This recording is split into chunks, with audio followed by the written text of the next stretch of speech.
I'm grateful that God has given us this special creative dimension of our humanity in our relationship to make our marriage even more special from any other relationship. And that's this eroticism.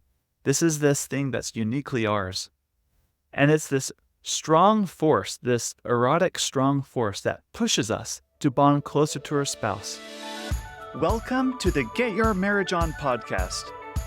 I'm your host, Dan Purcell, a Christian marriage and intimacy expert and coach.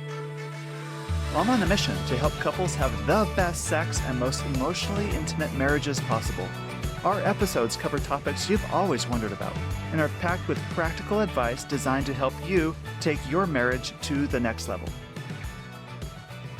Hello, everyone, and welcome to the Get Your Marriage On podcast. This is episode 190.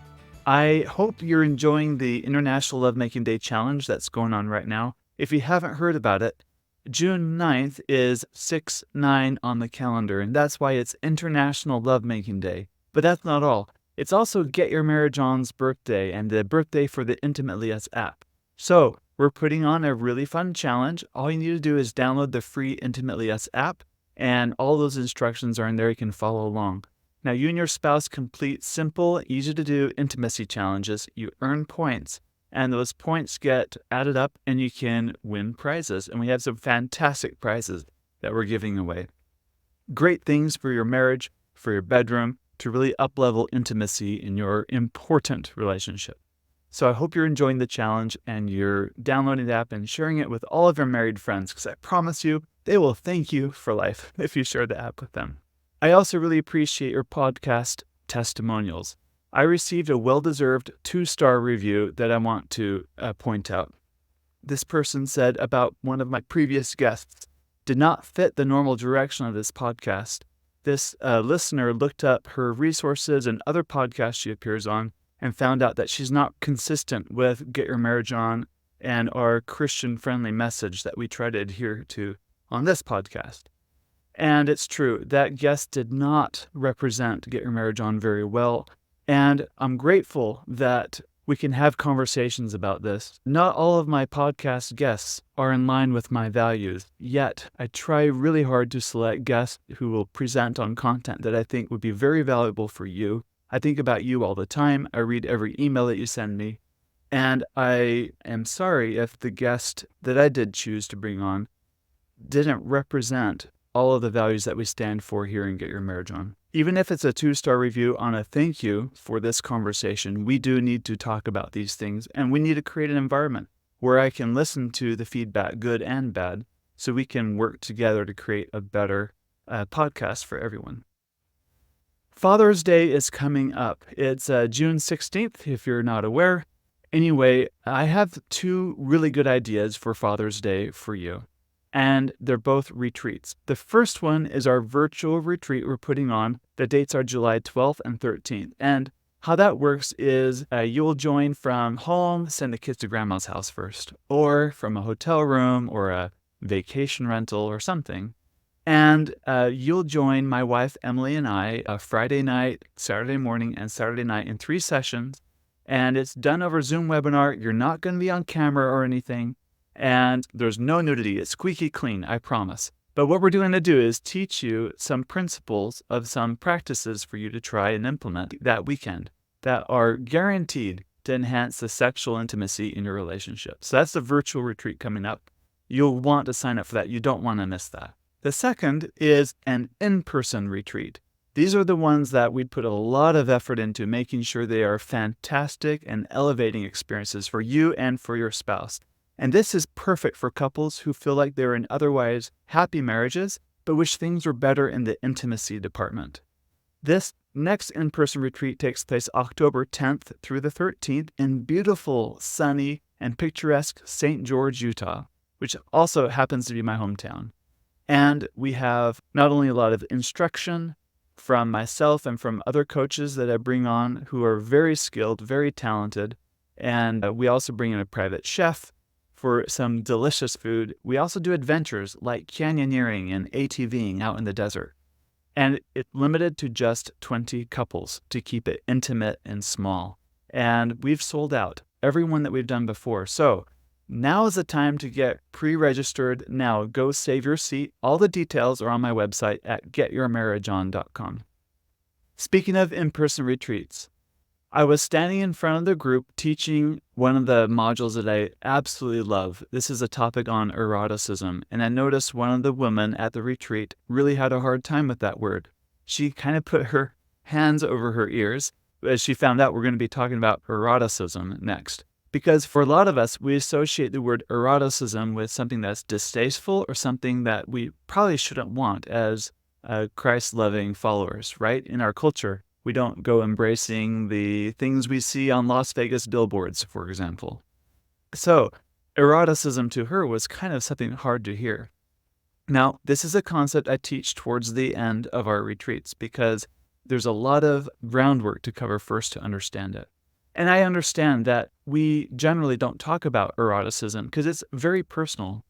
Besides, whether you believe in the Book of Songs of Solomon or, the Song of Songs in the Old Testament, whether you believe it was inspired by God or just purely really good Hebrew poetry, we have many examples, even in the Bible, of married couples using their eroticism to create something special within their relationship.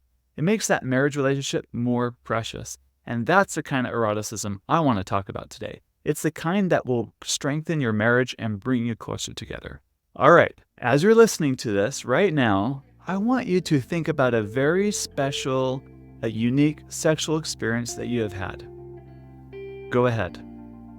I'll wait until you've thought about it. I'm going to wait until you have a big smile come across your face as you think about a favorite special sexual experience that you've had. You got it? Can you remember it? Can you replay it in your mind? Like what happened? How did it pan out? What made it so special? And what were the meanings at play that made it such a peak experience for you? You got it? Okay, as you think about that, listen to the rest of this episode because we'll refer back to this thought that you have about your favorite sexual experience as we go through this. First, let's define eroticism. If I were to simply define it, it's what turns you on. The root word for eroticism is eros, and it's Greek, and it basically means the life force. It's the thing that puts a pep in your step, a smile on your face, that makes you curious and interested, and makes life worth living. That's eros, and that's the eros energy that we have surrounding us. Sometimes you can understand a word by understanding its opposite. The opposite of eros is thanatos in Greek. And thanatos is the death instinct. That's the instinct that makes you want to curl up in a dark room in the corner with a blanket over your head because you don't want to face what's out there. You just kind of want to disappear and be sad and depressed and not do anything. So eros is the opposite of that. It's what expands you. And then something interesting about eroticism is it's uniquely human. As far as we know, no other animal or species on Earth has the ability to find eroticism in their life, to find things really worth living for, that really pique your interest, especially sexual interest. Also, I should add that eroticism is a very weird part of being human, as we'll get to discuss as we go along a little more today. Let's just be frank here. Sex is weird. Right? Being human and our sexuality, it's just really weird. And the other thing I want to say about eroticism, by definition, is it's purely about adult play. This is the way we play as adults in our own mind. This is, when we talk about sexual eroticism, it's a very adult way to play. It's supposed to be playful and fun. All right, in the Intimately Us app, there is a section where you can write down your peak and favorite sexual experiences and also your favorite fantasies. In preparation for this podcast, I opened my app and went through that and reread some of the things that I had written there. And it brought a smile to my face too, as I hope it will for you as you write these down.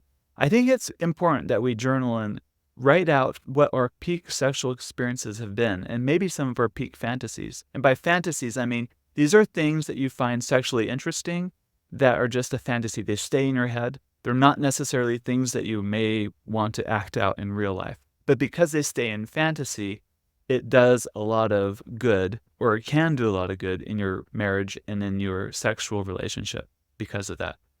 Yet many of us fear our eroticism because our eroticism is really complex. Being a human with erotic thoughts is really a complicated thing.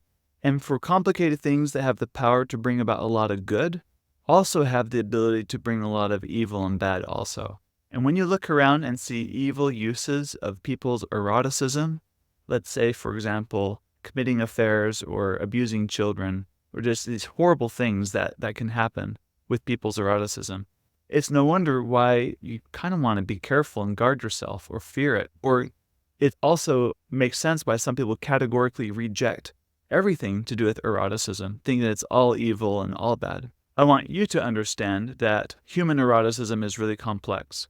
And most often, our eroticism is unruly.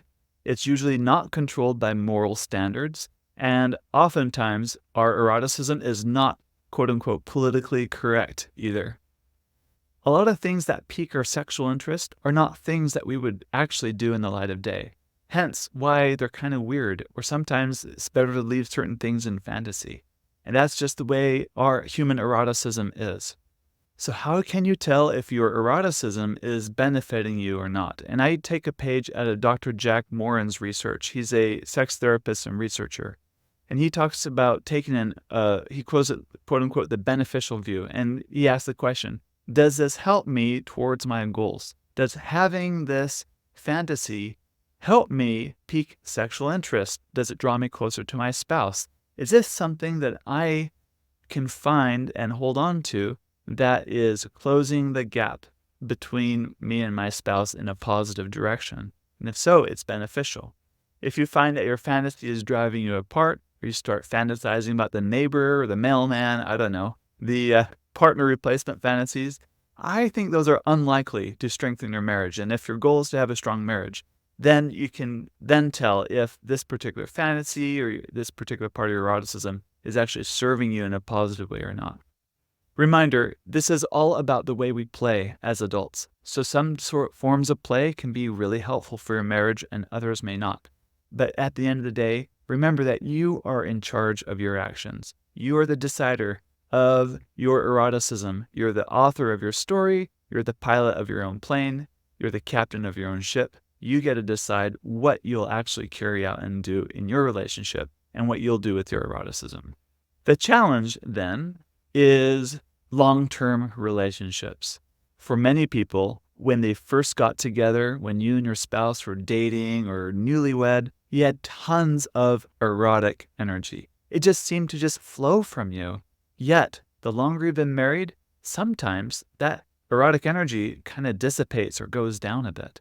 There is definitely a challenge in long-term relationships with keeping Eros alive, especially as us Christians. We believe in monogamy for life, and we're living longer, and we expect more out of our spouses now than we did in previous generations. So keeping Eros stronger and more alive is definitely a concern that I've had in my own marriage. I want a hot, highly erotic, positive, long-term relationship with my wife.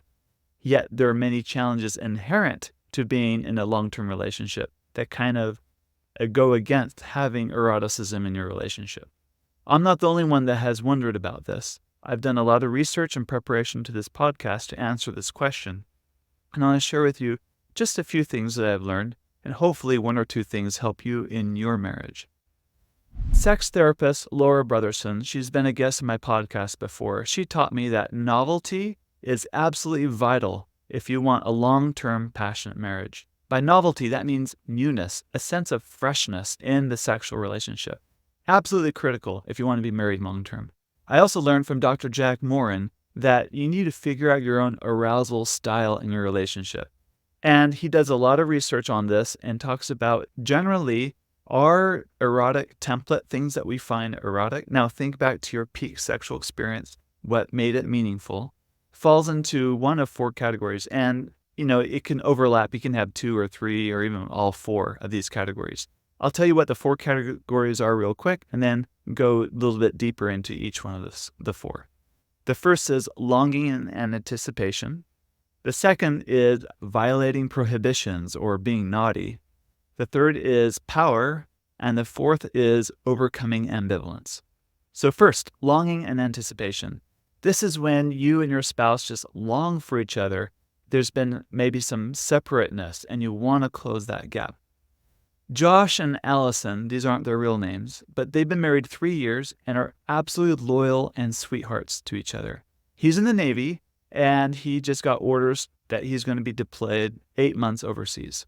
And they were not looking forward to this separation. Fast forward 7 months, they miss each other terribly. Their messages to each other are full of what they just want to do to each other the moment they get back together. A lot of it sexual things they want to do to each other. And as the end of the deployment gets nearer and nearer, Allison is particularly just anticipates what this reunion is going to be. This longing and anticipation for her husband and his touch.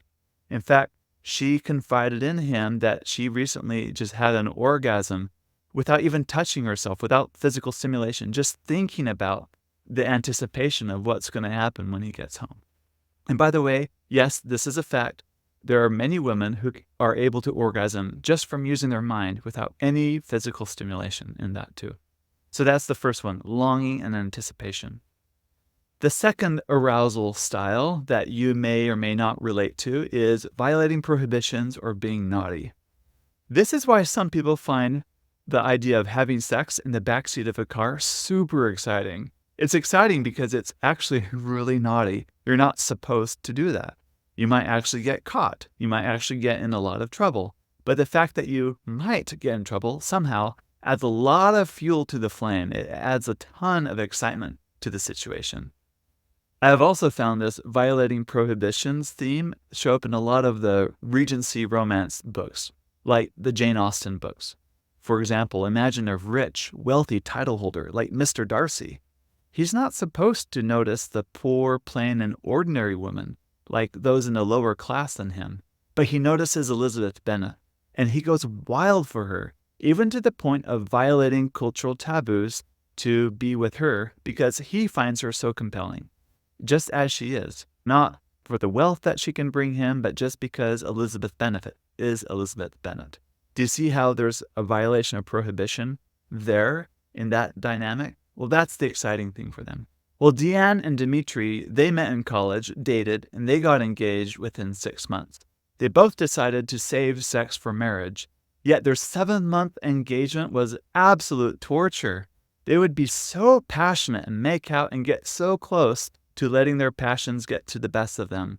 But somehow, they managed not to cross the line. These were exciting times. And then they got married.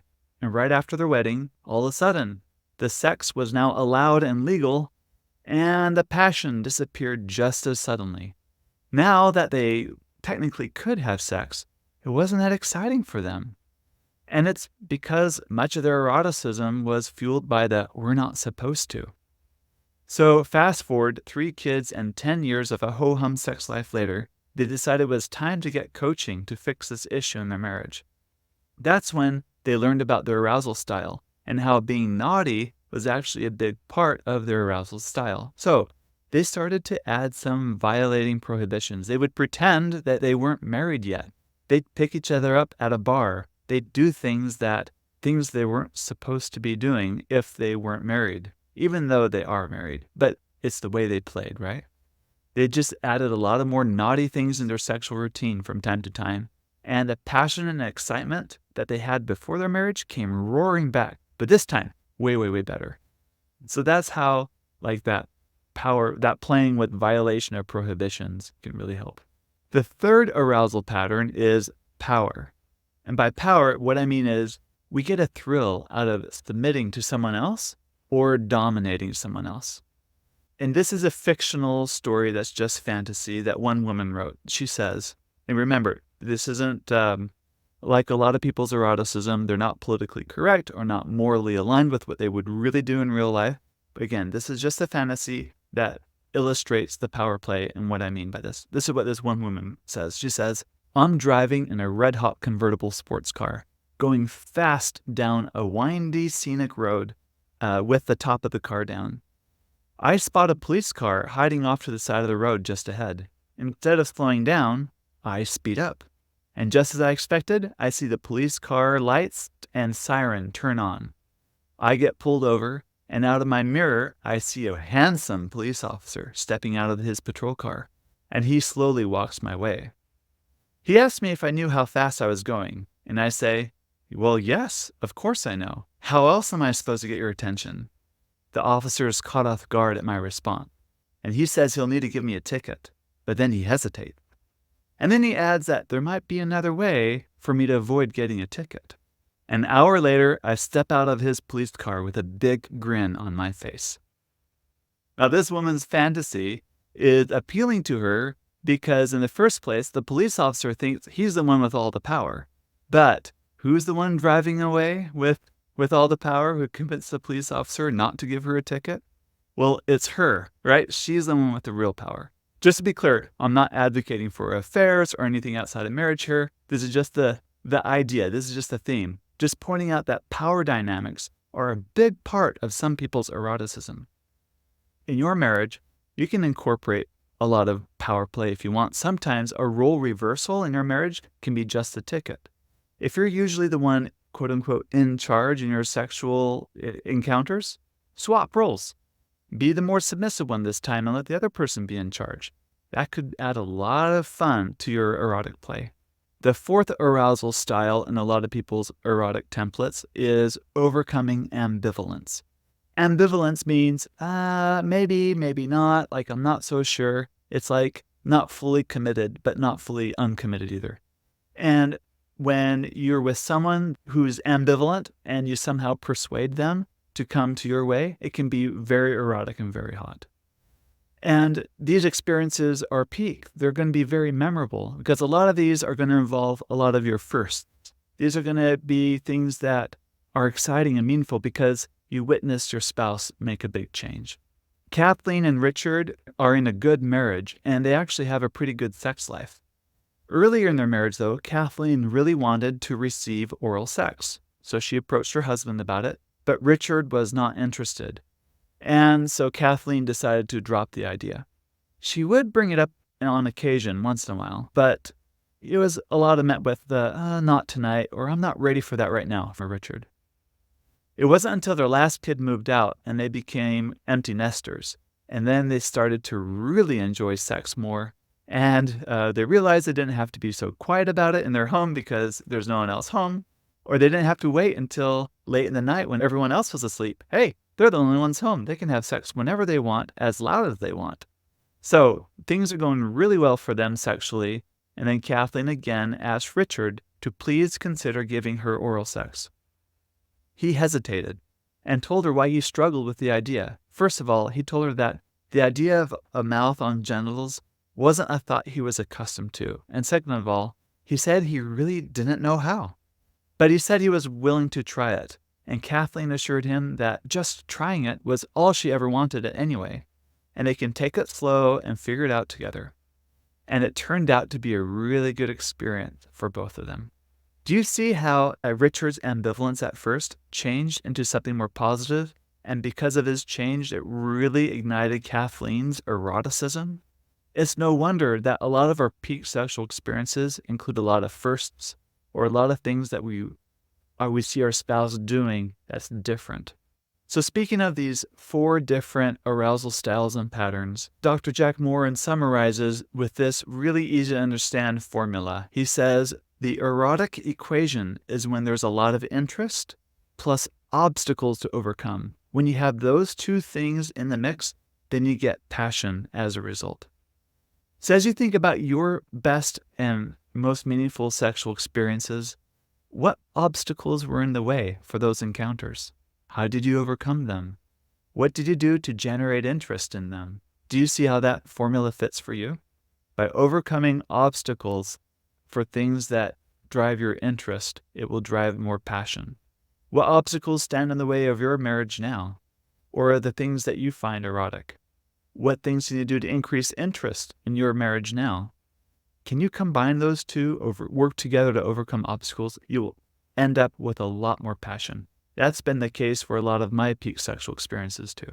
Dr. Esther Perel, she's a fantastic researcher on the topic of sex and marriage, specifically eroticism. She talks about how in a marriage, within a person, there's these two strong competing forces. The two forces are, one is closeness, which she calls intimacy, and the other is mystery. And she says we need both.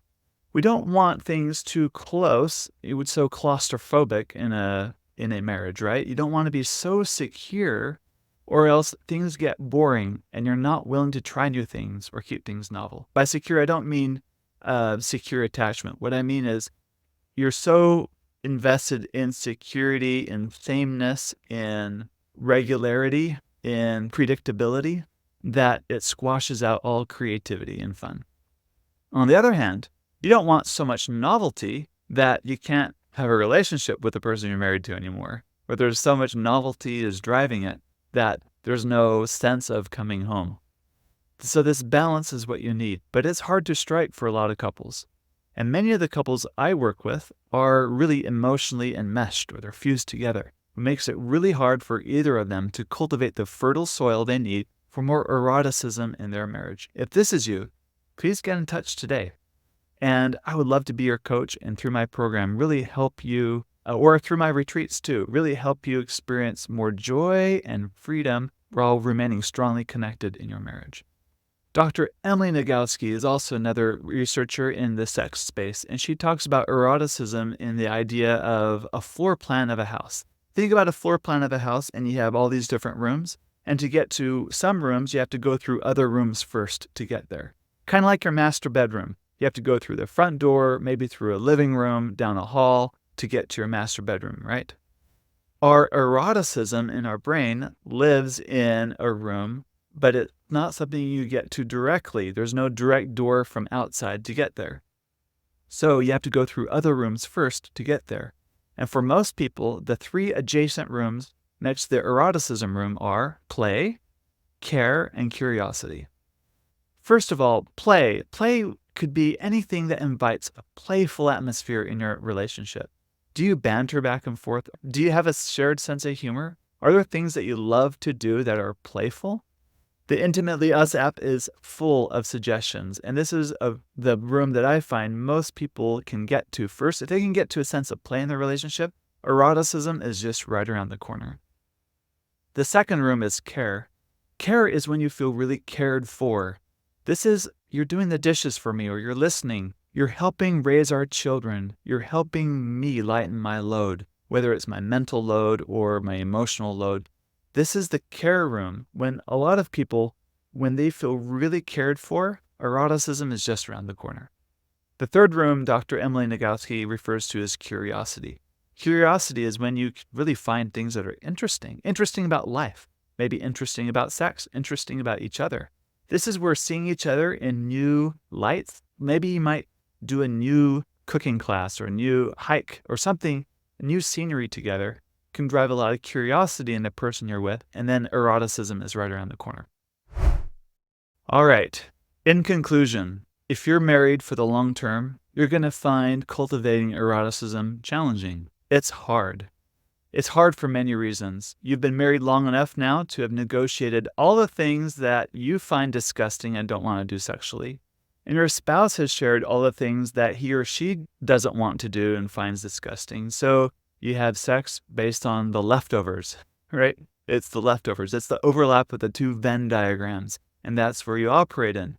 And it's really hard to negotiate more novelty when you've already negotiated the novelty you have. That's why having a discussion of, maybe it's just because my spouse just doesn't know what I'm interested in. Now, that might be the case. You haven't told him or her. But usually they know, and there's a reason why you're not doing the things you want to do. It's just that novelty is difficult. And sometimes we usually justify a lack of effort in bringing more eroticism into our marriage by looking at our spouse's limitations. We say, he or she just isn't going to be interested in this. Or why should I even bother when I don't get X, Y, or Z out of them in my relationship? You look at your eroticism too much as a negotiation in that. My advice for you is to just start. Make an effort. Be a student of your own eroticism and of your spouse's eroticism. You wouldn't have married them in the first place if you didn't have some overlapping eroticism in the first place. And second of all, fill your life with more eros. Is it time in the mountains? Is it cooking together? Is it trying something new like an art class or writing a song together? Or tackling a big project like a bathroom remodel together? Remember, interest plus obstacles equals passion. What are the obstacles currently in your relationship? What things are you holding back? Can you no longer hold those things back? Can you work on overcoming your obstacles? Or what more can you do effort-wise to cultivate more interest in your relationship? Sometimes the answer is, we're just stressed and tired and we need a little getaway. We need a little retreat. If that's the case, I highly recommend you join us in October. This is going to be a fantastic vacation for you and your spouse to really get a break and also to learn about how to cultivate deeper intimacy in your relationship at the same time. I'm grateful that God has given us this special creative dimension of our humanity in our relationship to make our marriage even more special from any other relationship. And that's this eroticism. This is this thing that's uniquely ours. And it's this strong force, this erotic strong force that pushes us to bond closer to our spouse. I'm grateful that God has given us plenty of room within the bounds of the marriage to explore our eroticism and to share it with our spouse and to enjoy it. If you want help navigating your relationship or coaching, please reach out to me. I teach a program. It's called the Get Your Marriage On program. The details are on my website, but within that, we teach a course. It has 10 modules, and on module 9, we do a deep dive into eroticism in your relationship. We help you map out your erotic playbook, what things work for you, not work for you, and we workshop all these things with you. And it's module 9 because there's other discussions that we have leading up to this, because I think this is kind of one of the tip of the iceberg type things that couples really get to enjoy. More eroticism for the long haul in their relationship. Thank you for listening to the podcast. Again, your reviews are really meaningful to me. Please leave a review. Please share this podcast with your friends, and don't forget to join our Intimately Us challenge going on right now. I'll see you next week. Thank you for watching this video. Don't forget to subscribe, like, or even comment below, and go see what other wonderful videos we have that will help you strengthen your marriage intimately.